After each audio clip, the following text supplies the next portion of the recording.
How y'all doing? It's Monday, start of a new week. Hope you all had an amazing weekend. I had a great weekend. I went to the celebration of life for Stacy's mom. You know, death, loss. I don't really like death or loss. I've had a lot of relationships and stuff that have ended different ways and stuff, and that I've had to grieve and stuff. So that grieving process, that pain, that sadness, it kind of sucks. But the flip side of that is that if you are grieving a lot, if you are carrying a lot of pain, it's because you were holding a lot of love for that person.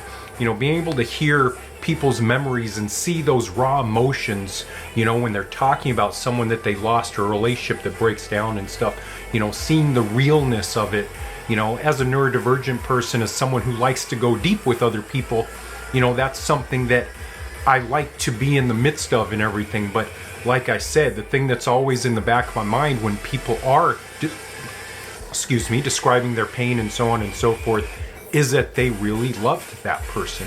There was so much love, and that's why it hurts so much. So, it's one of those things where, you say consider yourself lucky that in a time of loss that you do grieve so much and you have so much pain, because like I said, it means you loved that much, and having people in your life, having relationships that you love, whether it's family, whether it's friends, so on and so forth, having that's a blessing.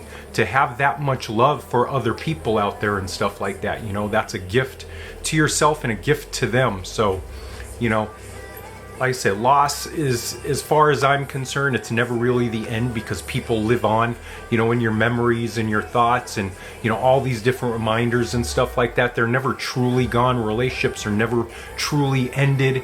They just change into something different, but like I said, and what this is all about is just that message that you loved someone that greatly, and that's something that's good. So anyways, have an awesome Monday, have an awesome week. You are an awesome, amazing human being, and I love you so much. Peace out and bye.